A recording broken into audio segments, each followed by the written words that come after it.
वहीं बैठ के आपकी कुर्सियां ये दीवार हटा के आगे आ जाते हैं, हम लोग इंटरैक्शन सेशन करते हैं। भाषण तो कई सुने हैं, सोचने वाली एक बात है, हर समस्या का एक समाधान होता ही है। हर ताला का जैसा चाबी होता है, हर समस्या का जरूर समाधान होता है। उस समाधान को कितना जल्द हम ढूंढ पाए, उसी में हमारा होशियारी का इसमें टेस्ट है, परीक्षा है।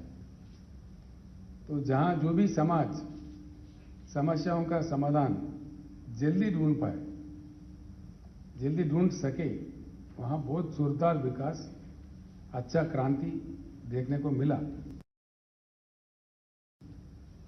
ऐसा नहीं है कि किसानों का समस्या पे किसी ने नहीं लड़ा।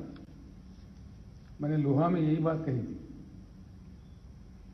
उस समय सर छोटूराम से लेके ब्रिटिश जमाने से 1935 से पंजाब के जो लाडला थे सर छोटूराम, सबसे पहला नेता थे जो किसानों के लिए आवाज उठाए इस देश में।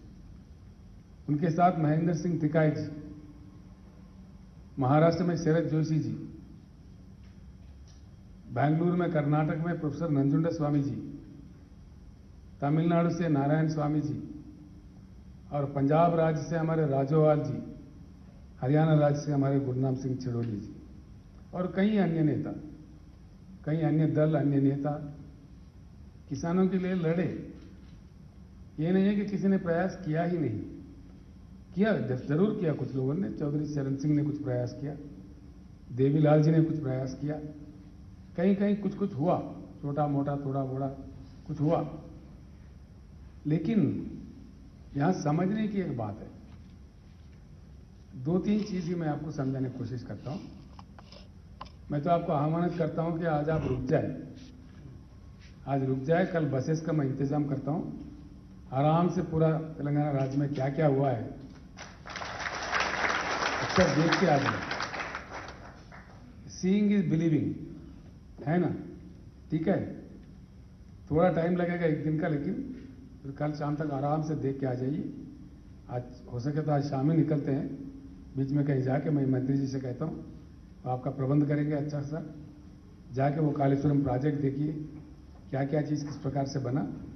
आप अपने आंखों से देखोगे तो कहने की जगह और जोर से और ताकत से कहोगे। ये मेरा आमंत्रण है। तो आपने ताली बजाया तो मैं समझता हूँ आपने स्वीकार किया। तो एक बात यह है, ऐसा नहीं है कि लोग ने किसी ने नहीं लड़ा, लड़ा, अभी भी लड़ रहे हैं। हाल ही में अभी हमारे आंखों के सामने वर्तमान में 13 महीने सारे हिंदुस्तान के किसान, अगर सारे ही किसान हैं, उनके प्रतिनिधि दिल्ली में बैठे थे, कहीं अन्य जगह नहीं, देश के राजधानी में, वो भी कितना समय के लिए, 13 महीने के लिए बैठे थे। उनको क्या क्या नहीं कहा सरकार ने, नक्सलेट भी कहा, खालिस्तानी भी कहा, उग्रवादी कहा, पता नहीं क्या क्या आरोप। फिर भी वहां धूप में, छाव में, बारिश में, जाड़ा में, ठंडा में लोग अटल बैठे रहे। आखिरकार सरकार को झुकना पड़ा और प्रधानमंत्री माफी मांग लिया, कानून वापस ले लिया। लेकिन उससे हम खुश हो गए, सब तुतल पुतल हो गए, जिधर के उधर निकल गए, हट गए। अब 13 महीने इतनी कड़ी आंदोलन करने के बाद और आंदोलन के दरमियान 750 किसान शहीद होने के बाद प्रधानमंत्री के मुंह से एक शब्द नहीं निकला, कम से कम सहानुभूति का, सिंपैथी का एक शब्द नहीं निकला। कुछ उनके घर के परिवारों के लिए कुछ मदद नहीं मिली और कोई समस्या हल नहीं हुआ। उत्तर प्रदेश, पंजाब में अगर चुनाव नहीं आता, कानून वापस नहीं लेते, प्रधानमंत्री माफी नहीं मांगते, यानी कि जब भी हम उठते हैं, लड़ते हैं, जैसे अंगार पे चीटे, पानी के चीटे डालते हैं, उस प्रकार का हम लोगों को बेवकूफ बनाया जाता है। तो अब समझने की टाइम आ गया है। ऐसे ही स्थिति, मैं एक बात बताता हूं आपको, ऐसे ही स्थिति यहां तेलंगाना राज्य का था। इससे भी बुरा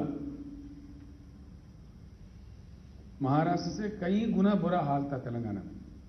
हर दिन 4 लोग मरना, 5 लोग मरना, सिर्फ किसान नहीं, बुनकर 7-7 लोग, 6-6 लोग। हमारे सिरसिल्ला शहर में, पुचमपल्ली शहर में, दुब्बाक में, कई जगह हफ्ते में कम से कम 3-4 बार हमको मिलता था कि भाई खबर आज 6 किसान मरे, 5 किसान मरे। आंखों में आंसू आते थे, रोते थे। और तेलंगाना आंदोलन के दरमियान भी मैंने रो पड़ा, कई जगह रोया मैंने, इमोशनल होकर के। ऐसी स्थिति थी जब पूर्ण तरीके से, पूर्ण कमिटमेंट से हमने राज हासिल कर लिया तो सारे समस्या समाधान मिल गया, रास्ता तो मिल गया, कम से कम एक राहत तो मिली। अभी चल रहे काम, चल रहा है, अभी बाकी है काम, चल पड़ा है। आज किसानों का आत्महत्या ऑलमोस्ट 0 हो गया है। सारे किसान जो पलायन थे, अन्य राज्यों में गए थे अपने पेट साथ हाथ में लेके, वो सारे के सारे वापस आए। और आज एक बात मैं कहता हूं, फकर से भी कहता हूं, आज पूरे हिंदुस्तान के हिसाब, इस केंद्र सरकार का हिसाब है, मेरा नहीं है, आंकड़ा मेरा नहीं है, सेंट्रल एग्रीकल्चर मिनिस्ट्री का ये रिपोर्ट है। आज पूरे भारत में, पूरे भारत देश में 94 लाख एकड़ में धान है, पैडी है, 94 लाख, जिसमें से 56 लाख एकड़ सिर्फ तेलंगाना में है। यानी कि जितना तेलंगाना में है उसमें आधा भी पूरे भारत में नहीं है। आज इसी टाइम, कल जाते जाते आप रास्ते में देखोगे, आज मार्च के अंत में, अप्रैल 1 आज के दिन है, आज नदियों में पानी देखोगे आप, इसलिए मैं आपको भेजना चाह रहा हूं। हरीश राव जी से मेरा निवेदन है, आप कोडबेली वागू, हल्दी वाग इनको जरूर बता दें, नंगनूर पेदवा को बता दें, अप्रैल महीने में नदियां कैसे बह रहे हैं तेलंगाना में। यहां हिमालय तो नहीं है, नहीं है ना, लेकिन हिमालय से ऊंचा संकल्प है, वो संकल्प है, वो आज नदियों में पानी बहा रहा है।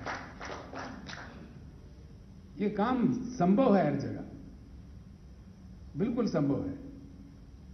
2-3 शब्द और बताऊंगा, फिर मैं बैठ जाता हूं, फिर आप नजदीक आ जाए तो कोई बात कर लेते हैं।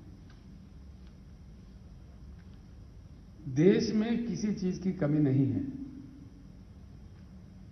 जहां कुछ भी नहीं था, सिंगापुर में, सिंगापुर का हाल क्या है, आज हमारा हाल क्या है। सिंगापुर का अर्थव्यवस्था क्या है, हमारा अर्थव्यवस्था क्या है। शर्म से सर झुक जाता है। यहां तक कि मिट्टी भी नहीं है उनके पास। उनकी पूरी पेरीमीटर, यानी कि वो क्या बोलते हैं पेरीमीटर को, सराउंडिंग, उसका पूरा जमीन का, धरती का पूरा नाप लिए तो 193 किलोमीटर है। उसका समंदर का तट भी 193 किलोमीटर है, जबकि भारत का तट है 8000 किलोमीटर। किसानों का ही नहीं, अन्य हालत भी ठीक नहीं है देश में। इंटरनेशनल ट्रक का स्पीड क्या है, इंडिया का ट्रक का स्पीड क्या है। इंटरनेशनल ट्रक चलता है 85 किलोमीटर से 115 किलोमीटर तक पर घंटा।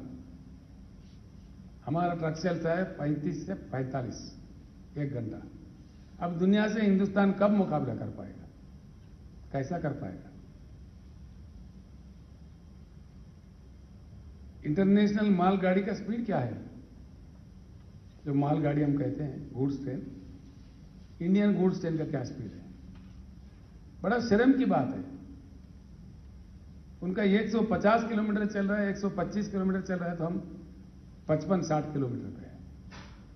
कब मुकाबला करेंगे। 193 किलोमीटर पेरीमीटर रहने वाला सिंगापुर 5.5 करोड़ कंटेनर प्रति संवत्सर, प्रति वर्ष हैंडल करता है। 8000 किलोमीटर तट लगने वाला हिंदुस्तान सिर्फ 35 लाख कंटेनर डील करता है।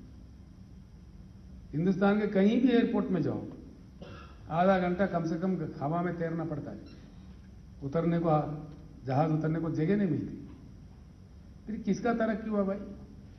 परसों में नांदेड़ आया था लोहा जाने के लिए, वहां अधिकारी ने बताया साहब आपको 5:30 निकलना होगा। मैं बोला क्या बात है, इसका दर्जा कम किया गया है, डे नाइट एयरपोर्ट था, अभी सिर्फ डे में चलता, नाइट में नहीं चलेगा। तो इससे समझ लो कि हिंदुस्तान आगे चल रहा है कि पीछे जा रहा है। किसानों का ही नहीं बल्कि अनेक अन्य चीज भी है जिसको जरूर सुधारना है, और इसको सुधारने का शक्ति सिर्फ किसान के पास ही है। किसान का एक ऐसा महत्वपूर्ण भूमिका मैं चाहता हूं, अपने हालात को, अपनी स्थिति को बदलने के लिए जो लड़ाई लड़ेंगे, प्रयास करेंगे, साथ ही साथ देश का भी हालात करने का हम प्रयास करना पड़ेगा हमको, ये हमारे फर्ज बनता है। तभी जाके हमारे खेती किसानी बहुत जबरदस्त है।